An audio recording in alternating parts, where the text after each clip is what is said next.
অবিশ্বাস্যভাবে civil society BNP সরকারের বিরুদ্ধে চলে গেল। দর্শক, এটা জামাতের জন্য একটা রহমত এবং জামাত রাজনীতিতে বাজিমাত করবে ডেফিনেটলি, কারণ জামাত একটা সুসংগঠিত বিরাট শক্তি, জনগণের হিউজ সাপোর্ট তাদের প্রতি আছে। কংগ্রেচুলেশন, আমাদের প্রত্যেকের বিজয়, কারণ আমরা প্রত্যেকের জায়গা থেকে যার যার মতো করে ভূমিকা পালন করেছি। উপায় ছিল না, ঠেলার নাম কি বাবাজি, তাতে তো মানুষ, তাই না? মানুষের ঠেলা দিলে সে বাপ ডাকে, কয়লা ধুইলে ময়লা যায় না। আপনি সবাইকে বিশ্বাস করতে পারবেন, কিন্তু একটা জাতি আছে, এদেরকে আপনি বিশ্বাস করবেন, আপনি ধোঁকা খাবেন না। বিএনপি যেই পথে হাসছে সেই পথে আরেকটা অভ্যুত্থানের আশঙ্কা করতেছে কিনা? বিএনপির এই 31 দফা 20 নং দফা কি বিএনপি ভুলে গিয়েছে নাকি তারা আসলে আরেকটা আওয়ামী লীগ হয়ে ওঠার চেষ্টা করতেছে? বিএনপি যতই চেষ্টা করুক আওয়ামী লীগ আর হইতে পারবে না মাননীয় স্পিকার। এতদিন পর্যন্ত বিএনপির সমস্ত ভুলই ছিল মানুষকে ধোঁকা দেওয়া এবং প্রতারণা করা। তারা সেই এক ফ্যাসিজমের পথে হাঁটছে। আমরা আপনাদেরকে কথা দিচ্ছি দেশবাসী, আমরা ফ্যাসিজমকে মেনে নেব না। আগের ফ্যাসিজমকেও মেনে নেয়নি, জনতা আগের ফ্যাসিজমকে রুখে দিয়েছিল। নতুন করে ফ্যাসিজমকেও যদি কেউ প্রতিষ্ঠা করতে চান, তাও ইনশাআল্লাহ জনগণকে সাথে নিয়ে আমরা রুখে দেবো ইনশাআল্লাহ। এই জুলাইকে যে বা যারা বাধা দেবে তারা ইতিহাসের রাস্তা করে নিক্ষিপ্ত হবে, আর আওয়ামী লীগের মতো লজ্জাজনক গ্লানিময় পতন হবে। জনতার আকাঙ্ক্ষাকে হাত দিয়ে বৃথায় ঠেকানোর চেষ্টা করবে। হাত দিয়ে বলো সূর্যের আলো, রুদিতে পারে কি কেউ? গাদ্দারি করে ঠেকানো যাবে না জনজোয়ারের ঢেউ। ইনকিলাব জিন্দাবাদ। আজকে যে বিএনপি, তারা আবার ভারতের প্রেসক্রিপশনে বাংলাদেশ রাষ্ট্র পরিচালনা করতে চায়, তারা আবার শিলংয়ের প্রেসক্রিপশনে বাংলাদেশ পরিচালনা করতে চায়, যেটা পুরো জাতিকে অনেক বেশি হতাশ করছে। তো আমরা বিএনপি অনুরোধ করবো, এখন সময় আছে, আপনারা সংশোধন হন। আমরা চাই এই জুলাই বিপ্লবকে আপনারা ধারণ করবেন। আজকে বাংলাদেশের পররাষ্ট্রমন্ত্রী ভারতে গিয়েছেন বাংলাদেশের সাথে ভারতের সম্পর্ক স্বাভাবিক করার উদ্দেশ্যে। খুনি হাসিনাকে আশ্রয় দিয়েছে ভারত, শহীদ ওসমান হাদির হত্যাকারীদেরকে আশ্রয় দিয়েছে ভারত। ভারতের পররাষ্ট্রমন্ত্রীর সাথে মিটিং করছেন। এদের সবচেয়ে বড় বিজয়ী হলো, কথাটা একেবারেই ঠিক, এতে কোনো সন্দেহ নেই। তার সবগুলোই মেনে নিয়েছেন, যাকে বলে পুরোপুরি আত্মসমর্পণ করা বা অ্যাবসলিউট সারেন্ডার। আসল জয়টা কিন্তু। আসসালামু আলাইকুম প্রিয় দর্শক, নতুন একটা ভিডিওতে সবাইকে স্বাগত। তো ইতিমধ্যে আপনারা অনেকগুলো ভিডিওর অংশবিশেষ দেখেছেন, তো দেখে নিশ্চয়ই বুঝতে পেরেছেন যে ভিডিওটা আসলে কতটা গুরুত্বপূর্ণ এবং আকর্ষণীয় হতে চলেছে।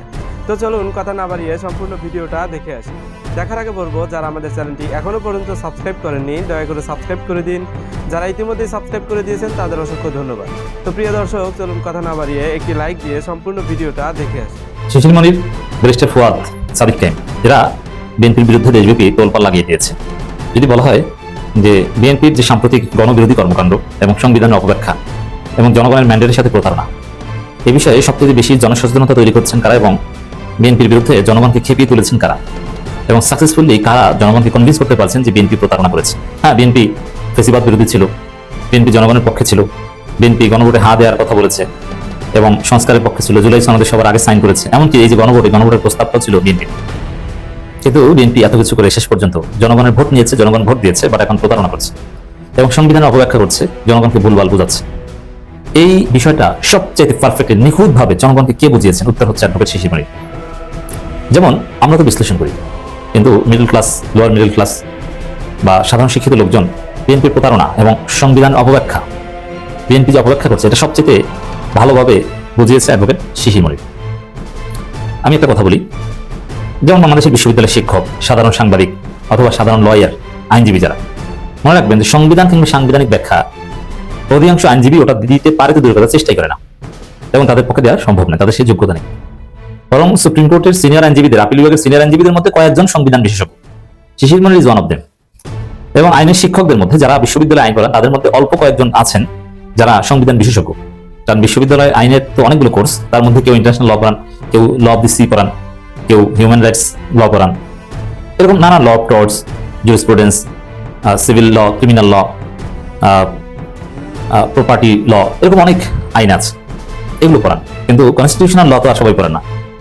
বিশ্ববিদ্যালয়গুলোতে কনস্টিটিউশনাল ল যিনি বা যারা পড়ান তাদের মধ্যে কেউ সবাই না সংবিধান বিশেষজ্ঞ হিসেবে পরিচিত বা সংবিধান বোঝেন। এখন এই মিডল শ্রেণীর আইনজীবী, শিক্ষক, সাংবাদিক যারা সমাজে একটু গুরুত্বপূর্ণ বা রাজনীতি নিয়ে কথা বলে, তারা বিএনপির এই ধান্দাবাজি কিভাবে জেনেছে যে বিএনপি প্রতারণা করছে, সংবিধানের অপব্যাখ্যা করছে? উত্তর হচ্ছে শিশির মনিরের মাধ্যমে জেনেছে, শিশির মনিরের বক্তব্য শুনে জেনেছে।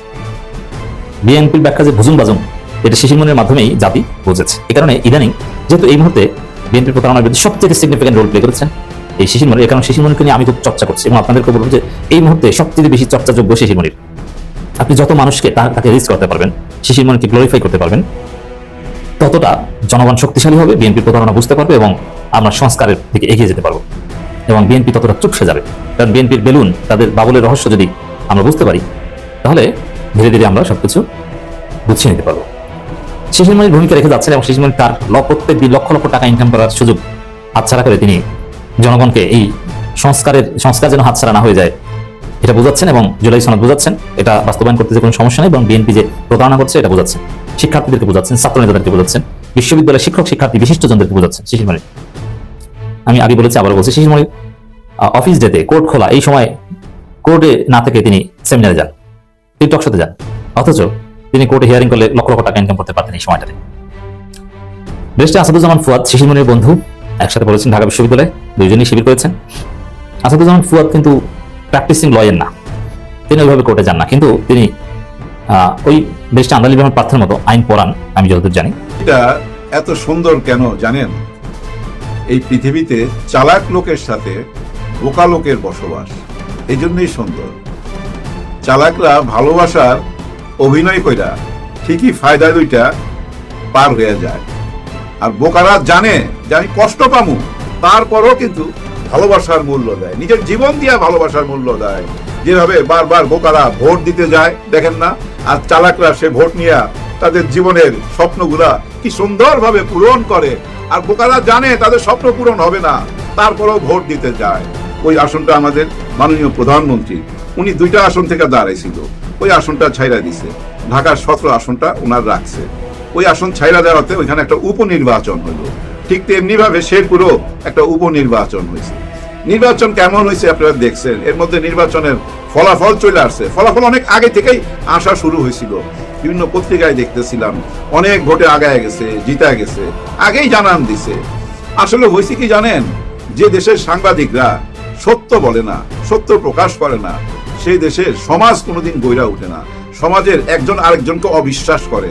এই অবিশ্বাসটা কেন করে? সাংবাদিকরা যদি সত্য প্রকাশ না করে, সমাজ সত্য কথা বলবে কেন? সমাজের ভিতরে তো ওই মিথ্যা চলে আসবে, অবিশ্বাস চলে আসবে। অলরেডি অবিশ্বাস চলে আসছে। তো কেমন নির্বাচন হইলো এটা? মাগুরার মতো হয়ে গেল না ব্যাপারটা? এরকম একটা নির্বাচন তো আপনারা আগে করছেন, আবার কেন করতে গেলেন? এমনিই তো জিততেন, দরকার কি ছিল ভাই? এই যে শিশু বাচ্চারা ভোট দিতেছে, যাদের গোঁফ উঠে নাই, এমন একজনকে দেখলাম, সে সকাল 9টা-10টার দিকে যায় ওই যে যারা এজেন্ট থাকে তাদের কাছ থেকে সিগনেচার নিচ্ছে। কেন এই সিগনেচার? মানে ভোট গণনার পরে ফল যখন ঘোষণা হবে, এর আগে এজেন্টদের সিগনেচার লাগে। ওই সিগনেচার তো নিবে রাত্রে, ভোট গণনার পরে সকাল 9:30টায়। কেন? তাকে ধইরা ম্যাজিস্ট্রেটের কাছে যখন নিয়ে আসছে, সেই বিচারক কি বলে জানেন? ভুল করে ফেলেছে, ভুল করে ফেলেছে। আরে ভাই, ওরা হাত করা পড়া, কত বড় অপরাধ এটা! এই ধরনের নির্বাচন দেখলাম। একজন প্রতিবাদ করতে গেছে, তার জামা কাপড় ছিঁড়া ফেলাইছে। প্রশাসন ছিল তো ভাই, আর্মি ছিল, র্যাব ছিল, পুলিশ ছিল, আনসার ছিল, সবাই তো থাকে, সবাই থাকে। কাজের বেলায় তো কিছু দেখি না। 2টা আসনে এরকম নির্বাচন করলেন, সারা সোশ্যাল মিডিয়ায় ভইরা গেছে, সবাই হাসি তামাশা করতেছে, অনেকে রাগও উঠতেছে। ভাই, আমার রাগ উঠে নাই, কারণ কি জানেন? এটাই ভাগ্যে ছিল। তো বললাম না, বোকাদের সঙ্গে চালাকদের বসবাস আছে বলেই তো এই পৃথিবীটা সুন্দর। আমরা বোকার দলে পইরা গেছি, তো তারা চালাকের দলে। গণতান্ত্রিক সরকারের নির্বাচন এমন হইতে পারে, কল্পনা করা যায়? গত 16 বছর সবচেয়ে বড় অভিযোগ কি ছিল? ওরা ঠিক মতো নির্বাচন করে না। শেখ হাসিনার নির্বাচন ঠিক হয় না, দিনের ভোট রাতে করে, আমি দামি নির্বাচন করে, এই সবই তো ছিল। আজকের নির্বাচনটা আপনারাই বলেন, আপনারাই বিচারক, আপনারাই রায় দেন। কি দেখতেছেন সোশ্যাল মিডিয়ায়? একটা গণতান্ত্রিক সরকার এরকম নির্বাচন করতে পারে? গত সরকার তো ছিল অগণতান্ত্রিক সরকার, 300 আসনে তো নির্বাচন করছে। এরকম ঘটনা কিন্তু ঘটে নাই। যদি ঘটে থাকে কিছু, সেটা রাতের 8টার পরে ঘটছে। কিন্তু দিনের বেলা এরকম দৃশ্য দেখছেন, একেবারে ফকফকা রোদের মধ্যে যা কিছু ঘটলো, এটা কোনো নির্বাচন হইলো? যাই হোক, নির্বাচন কইরা মুখে ফেনা উঠা লাভ নাই।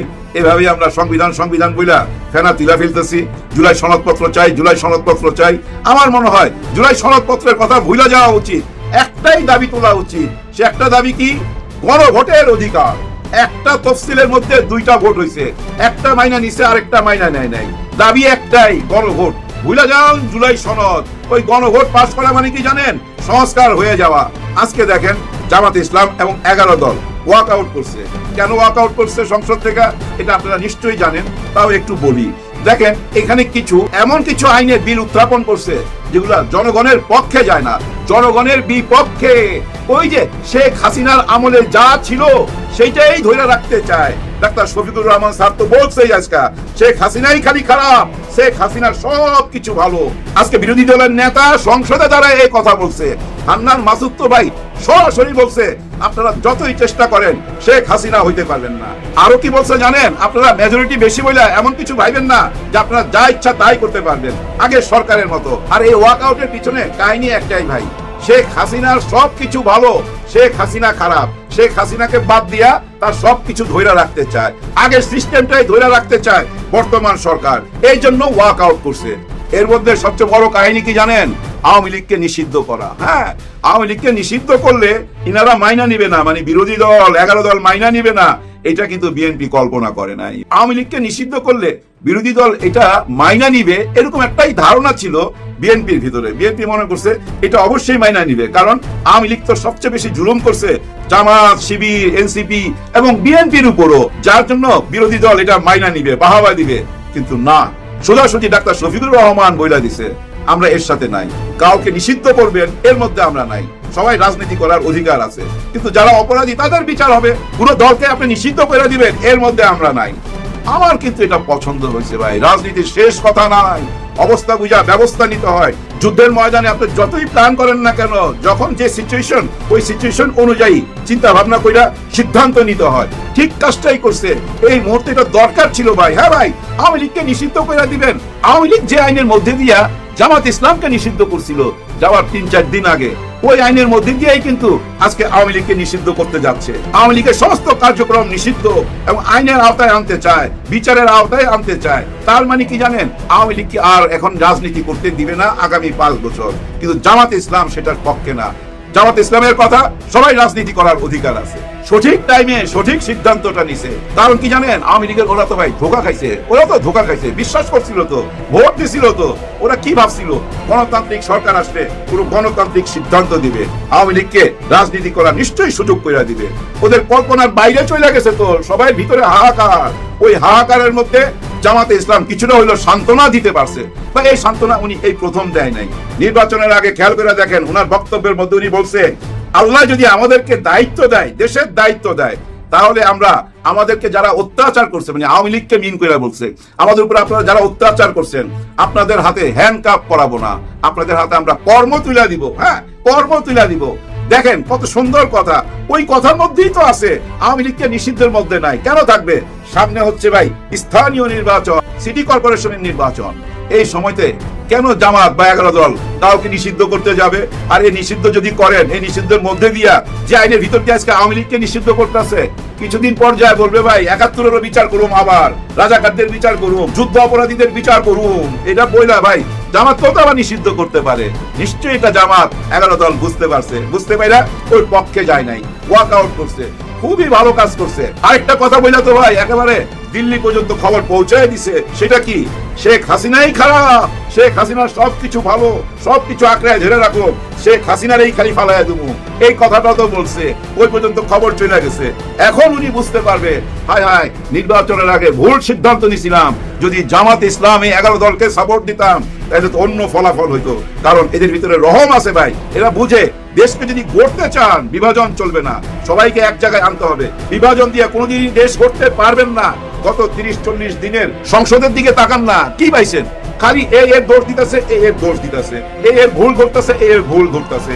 পুরাটাই মনে হইতাছে মাওলা একটা স্কুল খুলছে, স্কুল খুইলা আছে, মাওলা স্কুল খুইলা আছে, ওইখানে শুধু লেখাপড়া হইতাছে, এই আপনি ভুল করতেছেন, আপনি ভুল করতেছেন, এইভাবে বলেন, এইভাবে বলা উচিত না। এই সবই তো চলতেছে, মিনিটে 2 লক্ষ টাকা খরচ কইরা এগুলাই দেখতে থাকুন। স্থানীয় নির্বাচন কি করে করতে হবে সেটা চিন্তা ভাবনা করতে হবে না? বিরোধী দলকে এখন থেকেই চিন্তা ভাবনা করতে হবে, কারণ প্রশাসনের সব জায়গায় ওনাদের লোক। আমি তো মনে করি আইনের লোকরাও ওনাদের লোক, না হলে ভাই এই বগুড়ায় এবং শেরপুরের নির্বাচনটা এমন হইলো কেন? কেন প্রশাসন একটা সুন্দর নির্বাচন উপহার দিতে পারলো না? এটা হলো আমার প্রশ্ন। তার মানে কি সব সেটিং তাদের, এই সেটিং এর ভিতর দিয়ে যদি আপনারা সিটি কর্পোরেশনের নির্বাচন, স্থানীয় চেয়ারম্যান, মেম্বার, কমিশনারের নির্বাচন করতে যান, ধরা খাবেন, 100% ধরা খাবেন। 6 মাসের জন্য একটা নির্বাচন কমিশনের গঠন করতে হবে, কিন্তু দলমুক্ত, একেবারেই দলমুক্ত, দল থেকে বাইচা বাইচা বাপের দোয়া ক্রিকেট টিমের মতো বাপের দোয়া নির্বাচন কমিশনার গঠন করবেন, এটা হবে না। একেবারে নতুন করে করতে হবে। বর্তমান যে নির্বাচন কমিশনার আছে তাকে পদত্যাগ করতে হবে। যে মানুষ 2টা আসনই ভালো মতো নির্বাচন করাইতে পারে না, স্থানীয় নির্বাচন কিভাবে করাইতে পারবে? কেন বিশ্বাস করবেন এই কথা? যে একবার ধোকা দেয় না ভাই, সে বারবার ধোকা দিতে পারে। যত রকম কসম কাটুক, যত রকম কথা বলুক, কেউ যদি একবার ধোকা দিয়ে দেয় তার কাছ থেকে দূরে সরে যাবেন। জীবনও আর বিশ্বাস করবেন না যে একবার ধোকা দেয় সে বারবার দিতে পারে। সেটাই তো প্রমাণ হচ্ছে এই দেশে, বারবার প্রমাণ হচ্ছে। 71 থেকে এই পর্যন্ত যে কয়টা নির্বাচিত সরকার আসছে আমরা দেখছি তো ভাই, সবাই দেখছি, জানি। ইতিহাস থেকে কেউ শিক্ষা নেয় না। ইতিহাস থেকে শিক্ষা নিলে আজকে এই দিন দেখতে হইতো না। হ্যাঁ ভাই, এই দিন দেখতে হইতো না। এই 5ই আগস্টের মধ্যেই তো কত বড় একটা ইতিহাস হয়ে গেছে। কিভাবে সবাইকে দিল্লি পাঠায় দিছে, মসজিদের ইমাম সহকারে পালায়া গেছে। সেই দিনগুলো কি আমরা মনে রাখছি? নিশ্চয়ই মনে রাখি নাই। আবার আমরা অহংকারী হয়ে উঠতেছি, আবার আমরা অহংকারী হয়ে যাইতেছি। বডি ল্যাঙ্গুয়েজে, কথাবার্তায়, চাল চলনে দেখবেন অহংকার প্রকাশ পায়, খালি অহংকার। কিন্তু অহংকারের পতন হয়, উপরওয়ালা অহংকারীকে পছন্দ করে না। তো প্রিয় দর্শক, আশা করছি সম্পূর্ণ ভিডিওটা মনোযোগ দিয়ে দেখেছেন। দেখে কি বুঝলেন, কি জানলেন, আপনাদের গুরুত্বপূর্ণ মতামতগুলো আমাদের কমেন্ট বক্সে জানিয়ে দিন। পারলে ভিডিওটা শেয়ার করে অন্যকে দেখার সুযোগ করে দিন। আবারও বলছি, যারা আমাদের চ্যানেলটি এখনও পর্যন্ত সাবস্ক্রাইব করেননি দয়া করে সাবস্ক্রাইব করে দিন। যারা ইতিমধ্যেই সাবস্ক্রাইব করে দিয়েছেন তাদের অসংখ্য ধন্যবাদ। তো প্রিয় দর্শক, আজকের মতো এই পর্যন্তই। দেখা হবে পরবর্তী কোনো নিউজে। ততক্ষণ সবাই ভালো থাকবেন, সুস্থ থাকবেন। আল্লাহ হাফেজ।